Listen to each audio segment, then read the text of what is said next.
Svi smo mi ljudi, treba biti čovek. Teško je biti dobar čovek u zlim vremenima. I da se razumemo, ne može to svako ni biti. Na početku rata u Srebrenici Mile Janić je rizikovao svoj život da bi spasao Rama Kadrića, kome je smrt bila bliža nego košulja za vrat.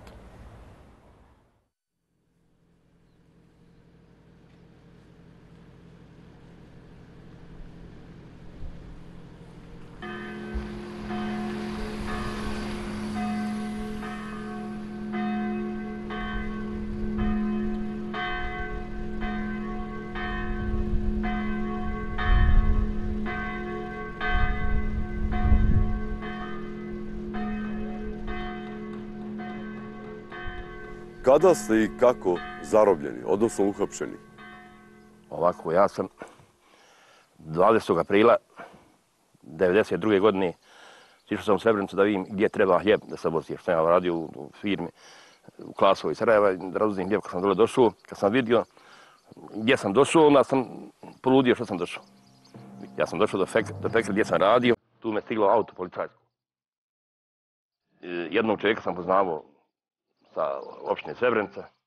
Srbin je bio, ovo trojicu nisam poznavao. On mi je stavio trapa oko usta i rekao mi da pjevam Turkinja se pred džamijom klela da je samo Dragana Vojela. Ja sam zinuo naglas, prozori su otvoreni i pjevao sam naglas što sam god mogu, jer mi je ovaj djeteć muti, to sam morao da pjevam u autu. Kad sam sišao dole u Čarčiju na kružni tok, tu su me izbacili i rekli su svom društvu da me ubiju. Stavili su me pred drobnu kuću. Bili smo prvo svezali za ruku ovdje, pa sam malo stojao na zidu. Tvore su me zašto prevezali obješen. Oni su nešto raspravljali tamo. Jedan je mali došao, zvali su ga da je Makedonac, ja ne znam ko je. Uze nož da me zakolje, druga dvojica nisu dala.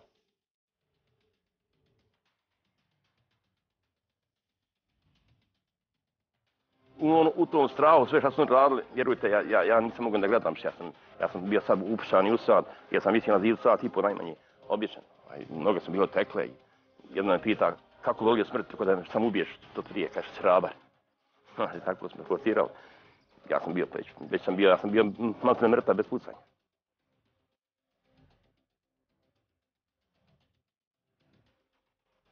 Znate li ko su bili ti ljudi i odakle su bili? Ja ljude sa strane ne znam, rekli su da su neki iz Srbije. Poznavao sam samo Srebrenike, svoje komšije koji su bili, njih sam pobuznao, a ove ljude sa strane nisam znao, nisam nikad vidio te ljude.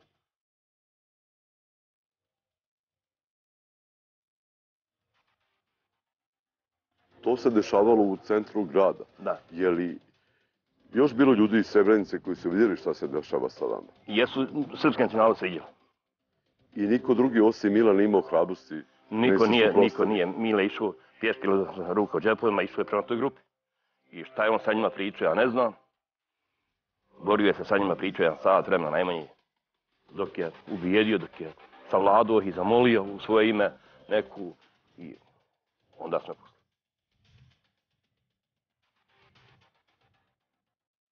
Mile vas je spasao sa vešala i od streljanja.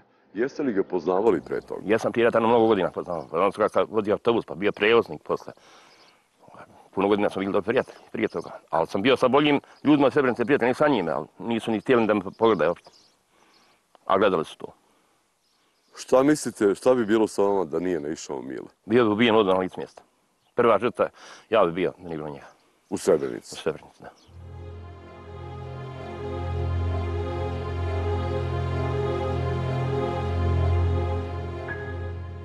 Kada vas je Mile spasao, ko vas je posle odvezao do vaših sela?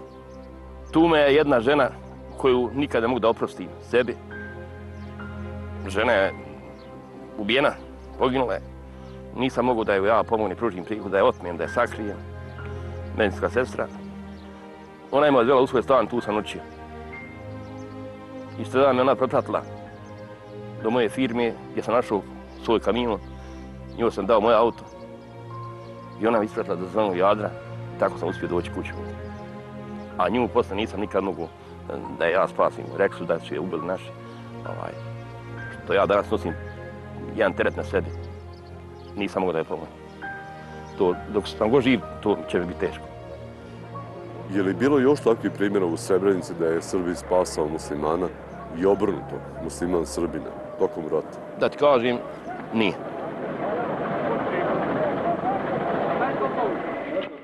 Da li biste vi imali hrabrosti da učinite to što je Mile učinio za vas u vreme kada je smrt bila bliža nego košulja za vrat? Pošto sam ja bio čitav rat u Srebrenici, uvijek sam govorio komandantu Nasiru Oriću i ostalim komandantima, kad se god pođe negdje u akciju ili šta ja znam, uvijek sam govorio nemoj neko, i govorio sam vojnicima, da bi se našalio u mislima ako bi nekad Janče bio zarobljen ili neko od njegove familije, da ga dovedete prvo.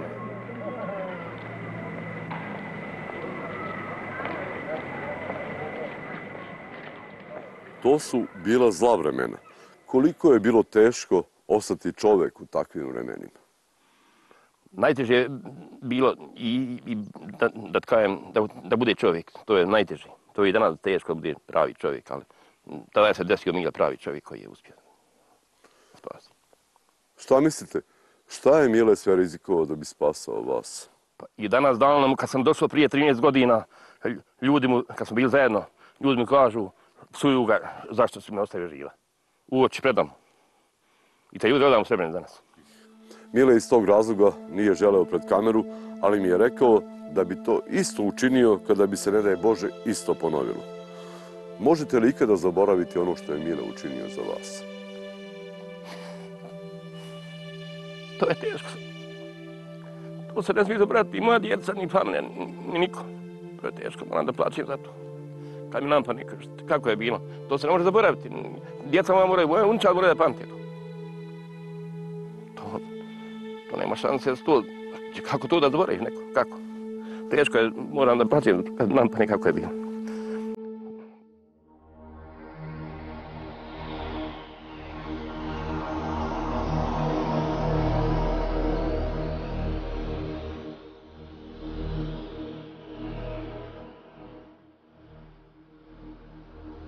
Kada ste se vratili ovdje u svoje rodno selo Gladović? Ja sam se vratio ovdje 1. marta 2001. godine.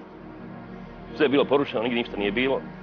Sve je bilo zaraslo, porušeno, minirano, izgorelo.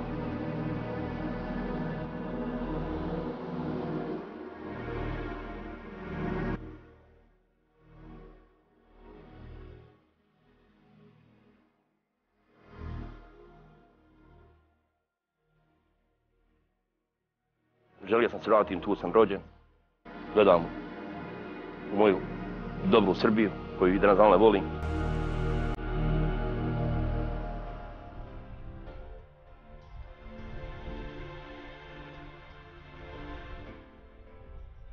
Od čega živite? Pa narod živi ovdje od poljoprivrede, stočarstvo, voćarstvo, pčelek neko drži tako.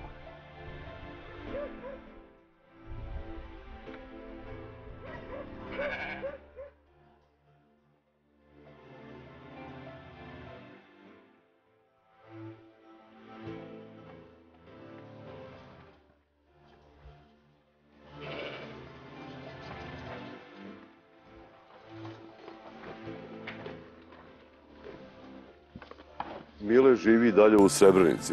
To je 20 km od vas. Viđate li se kad? Nikad nisam ošao u Srebrenicu, da nisam svinuo s kolima, da se nisam svratio da kupijem kafu ili da se ne čujem telefona. To je redovno. Koliko je snažno to prijateljstvo posle toliko godina? To je jače od svijeta.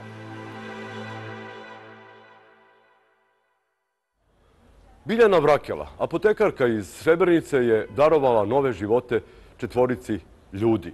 Biljana je Srpkinja, a ljudi kojima je darovala bubrege, rožnjače i srce su igrom slučaja muslimani.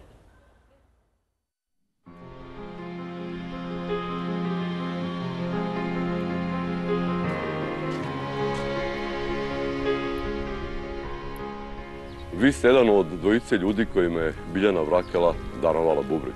Da. Kako se sada osjećate? Odlično. Super. Koliko dugo ste bili na dijalizi? Pa skoro 6 godina. I organizam prihvatio? Organizam prihvatio, evo 5 godina, rođendan je bio 29. marta, 6. godina je nastala kako je Biljin bubreg kod mene radi, funkcioniše, super sve.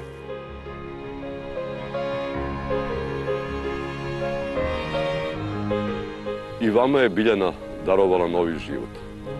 Tako je. Biljana je dala svoje organe da bi mi živjeli. Znači, ja sam bio 3 godine i 2,5 mjeseca na dijalizi, ali na peritonealnoj dijalizi koja se radi kod kuće 4 puta dnevno, svaka 6 sata. A nijedan bubreg nije radio? Ne, ja sam dugogodišnji dijabetičar, znači od šećera mi je istradao bubreg. Tako sam dobio bubreg, što kaže, od Bilje, tako da živimo, evo, 5 godina, 6. je nastala, znači živimo sa, što kaže, s tim organom druge osobe. Vaša Biljana je umrla na prečac. Je li pre toga donela odluku da bude donor? Bila je neka televizijska emisija, stvarno ne sjećam na kojoj televiziji, i ona je zajedno sa djecom gledala tu emisiju i nakon je sama sa djecom pričala, vidite djeco kako je humano pomoći onome ako već tebi nema spasa. I ona je donijela tu odluku i mi smo poslije i pričali o tome nakon nekoliko dana. Ona isto kaže, ako se šta desi, da bi ona bila donor tih organa. I koje je sve organe vaša supruga donirala? Moja gospođa je donirala rožnicu, 2 rožnice, 2 bubrega, srce i jetru. Koliko dugo ste čekali donora i transplantaciju? Pa čekao sam oko 5 godina. Ja sam čekao možda 2,5 godine, nisam odmah ti papir dobio da se potpišem na to. Mada nisam ni od kog ni tražio. Ja sam bio dobar na dijalize, nije mi nešto smetalo, ni neke problema sam imao, ali eto, kaže, dobili smo, kaže, jackpot, bingo, ne znam kako bi to objasnio nekome da taj organ dobije ili nešto na taj, kaže, način. Kad smo mi donirali te organe, nismo znali šta su ti ljudi potencijalac. Iako sam ja kod načelnice za bubrege insistirao da se bubreg dodijeli jednoj mojoj glamočki, odnosno vršnjakinji moje čerke koja je išla zajedno sa čerkom mojom u školu, koja već 20 i više godina čeka na donor bubrega. Međutim, načelnica mi rekla da se to ne može, nije uspostavljen kontakt i onda smo nismo više pitali ko je, neko ne odlučio kome se. Oni su, to su uglavnom svi su muslimani. Jeste li bili izgubili svaku nadu da ćete ipak naći donor? Nisam nikad ni mislio da ću transplantacija, da ću dobiti bubreg se transplantirati, pošto sam ja već bio u godinama, a imam mlađe i djece i svega mlađe naroda ima, ali eto, moj bingo odigralo je. I sada živite novi život? Ba, živim novi život, normalno sve. Kada ste saznali ko vam je donor, pre ili posle transplantacije? U toku, znači on je pretragano jutro dok su nas obrađivali da sve to se, ti nalazi, sve se odradi. Znači, saznali smo da je ženska osoba, a ko je, šta je, to nismo saznali dok nam nisu došli u posjetu djeca od njezna, znači sin i šćerka, da dođu da nas pitaju kako smo i šta smo saznali od koga i šta sve ostalo.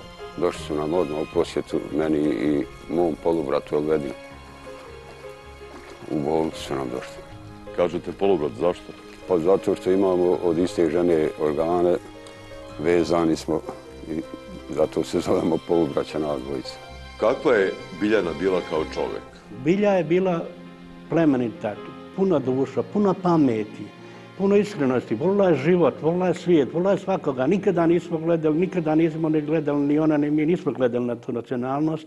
Jer i u Glamoču je moj prvi komšija muslima, s lijeve strane, s desne je Srbin. Ja sam sve svoje imanja ostavio tome muslimanu u Glamoču koji raspolaže sa njom, nego me Srbin, jer zato što ovaj musliman mnogo bolji čovjek. Mi smo uvijek dijelili ljude na dobre i loše. Nismo pitali apsolutno kako mu ime i kako se zove. I već najbitnije je da je dobar čovjek. To je jedan veliki gest. Mislim, spas nekome život, ne jednom čovjeku, može znači spas 5 života, bar u Bosni i Hercegovini se radi znači 5 tih transplantacija koje se mogu odraditi. 2 bubrega, rožnjače i jetra. Ja se ponosim s tim momcima i oni se ponose samo. Međutim, ove što smo im donirali, rožnjaču, oni se nikada nam nisu javili. Iz kojih razloga stvarno ne znam. Da li su oni mislili da bi neku novčanu nakladu, međutim tu nema od toga ništa. A ome što smo donirali jetru, On je umro nakon 24 sata, a srce koje smo donirali trebalo da bude ugrađeno dečaku iz Bihaća, koji je bio u Ljubljani i čekao na ugradnju srca. Međutim, kad se je postavilo poslije kontrakta, vidjelo se da mu ne odgovara srce i tako da srce nikome nije ni donirati. Vaše Biljane više nema. Mislite li da ona ipak živi kroz te ljude kojima je darovala nove organe? Slušajte, da vam kaže, mi kad smo se rukovodili sa tim da darujemo te organe, mi smo zamišljali i razmišljali tako i djecom da će Biljana još da naša živi sa nama. Ona će živjeti sa nama sve dok su ti ljudi živi i oni su ponos naše, oni su, ja sam vam rekao, oni su deo moje familije. Jedna je me novinarka sad pitala iz prijatelji Srebrenici. Viče, imaš li ti familiju u Srebrenici? Kako da ne? A koga imaš familiju? Marka i Iliju, sina Biljinog i muža. Mi se čujemo svaki 5, 10, 15 dana, a svaki dan obavezno se čujemo na dan 28. kada su njima donirati organi. Ali redovno se mi obilazimo 5 godina, 6 godina. Ako Bog da ićemo mu i Vlamoć, on sad seli dole.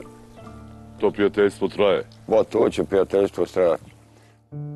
Biljana Vrakela je darovala nove živote 4 ljudi i njena porodica namerava da jednog dana učini to isto. Moja su djeca, kad smo bili u Tuzli, obećali i načelnici i onima svima, i svi su obećali da ćemo biti svi donori organa i dalje po ugledu na njihovu mamu i na moju gospođu Biljanu, jer ona je bila idejna vođa u našoj kući, što kaže naš narod, žena glava kuće.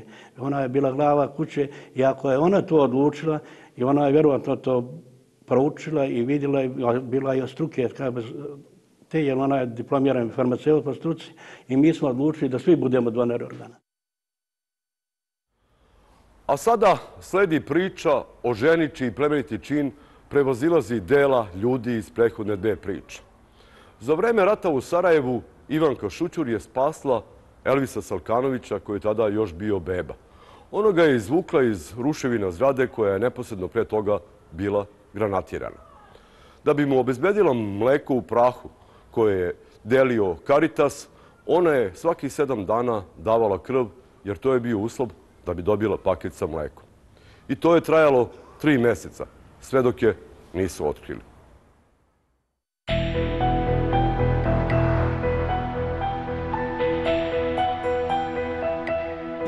Ovo je Ivanka Šućur, majka hrabrosti, žena čovek, koju su u parku Pravednika u Italiji podigli spomen ploču i zasadili drvo života u njenu čast. To je zaslužila svojim delom u vremenu kada je čovečnost malo bila na ceni. Tokom rata u Sarajevu Ivanka je spasla život Elvisu Salkanoviću.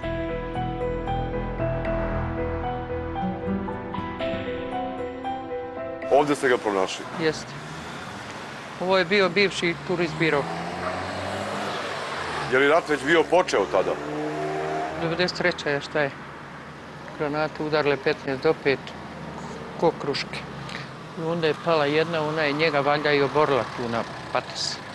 I onda je od straha za njim.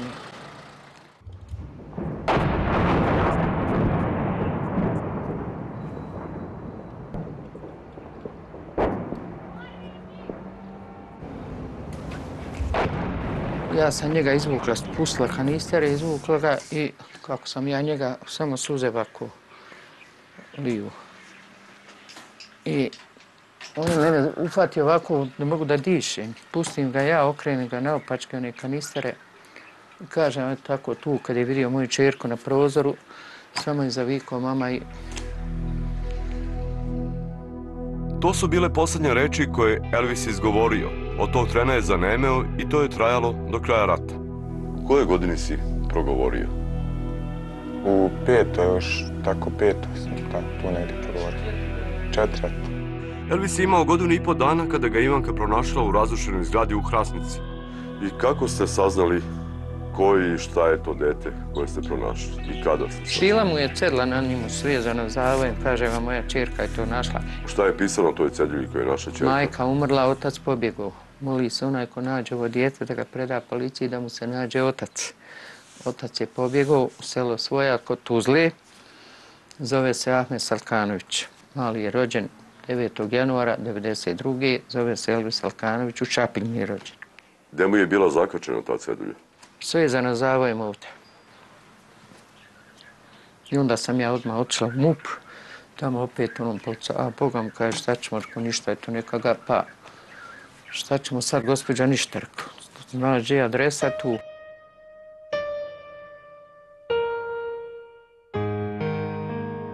Jeste imali vi svoju decu kad ste pronašli Elvisa? Moj sin je živio sa mnom, čerka mi živi tamo, već je bila udata. A jeste imali supruga? Ne, suprug mi je poginuo 25. augusta 1993. a njega našla 16. i 2 mjeseca nije bio. Šta je suprug bio po nacionalnosti? Srbin. Kako su deca Elvisa prihvatila? Super su ga prihvatili svi, pogotovo moj sin. On se ne odvaja ni danas dan od njega, voli ga, da sam ga rodila ne bi se mnogo pazila.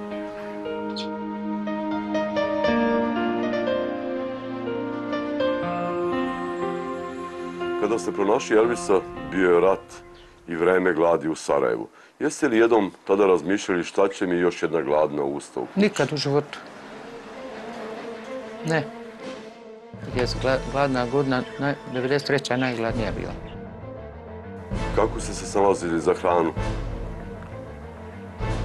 u to ratno vreme? Pa da vam kažem, bilo je tu malo i humanitarne pomoći, ali ja sam više radi njega to mlijeko, išla sam ja po granatama da mu donesem pravog mlijeka.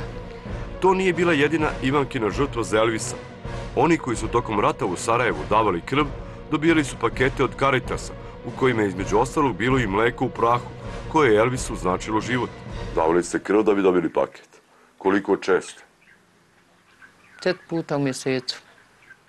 Svako 7 dana sam davala za paket. Pa kako je izdržao organizam? Ne znam, kažem vam je to taj momak što je kaže, gospođo, vi niste normalni, onda mi dade sok tamo vam da se odmorim. Nisam ja ništa osjetila. Šta bi ti da nije Ivanke? Jesi ikad razmišljao o tome? Ili bi umro od gladi ili bi završio nekom domu. Je li vam iko ikada rekao zašto odgajate dete druge vere? Nije. Nije, samo su mi rekli svaka čast.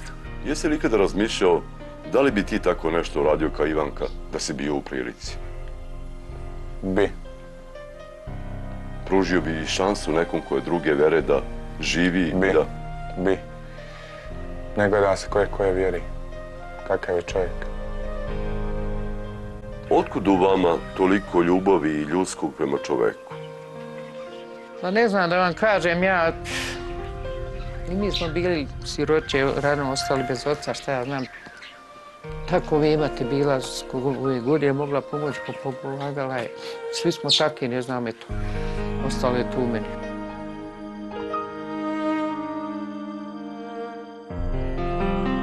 Kako ti doživljavaš Ivanku i šta ona predstavlja u tvom životu?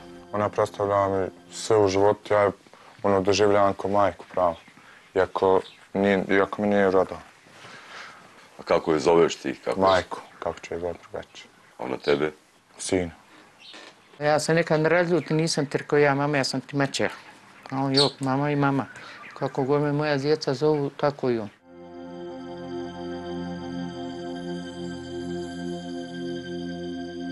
I kada ste saznali da Elvis nije siroče? Da ima majku, da ima oca?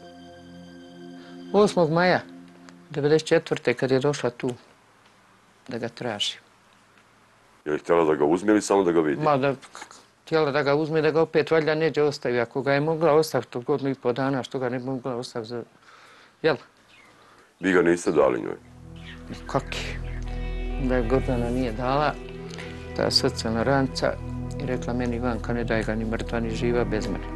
Ja, kogod je šta, ja sam samo slala u centar. A nije Bog na više niko ni tražio. Elvis je tada ostao u Ivankinom domu u kome živi i danas. Ja sam išla na sud, ona se pojavila, nije ga ni tu htjela primiti. I onda kad smo mi završili to, otišli smo ja s njom na kavu, kako se to mogla, šta ću, kaže, jel Ahmet te, kaže, tražio. Još mi rekao, sam treba on. Što će mene Ahmet tražiti? Jesi li ikada imao do sada susret sa svojim pravim roditeljima? Nikad. Niti bi volio iskreno. A zašto? Izvini, zbog dis. A zato što smo ostali kad je bio na igri. Mogao sam i umrijeti, tu je valjda bila razmjena mrtvi, gdje sam ja nađen. Iskreno ne volim. Ne znam ni šta, kad bi, na primjer, kad bi vidio nekog od roditelja, ne znam šta bi im radio.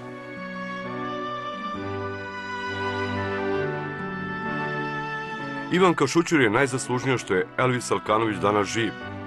Među pravednicima iz celog sveta, u parku pravednika u Padovi, je Ivankina spomen ploča.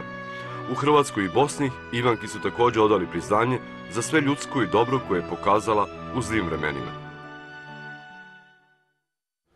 Samo dobra dela čine čoveka čovekom i zla ne čovekom. Hvala što ste i ovog puta bili uz Pedaturu kruga. Vidimo se ponovo za 7 dana u isto vreme. Do tada, doviđenja.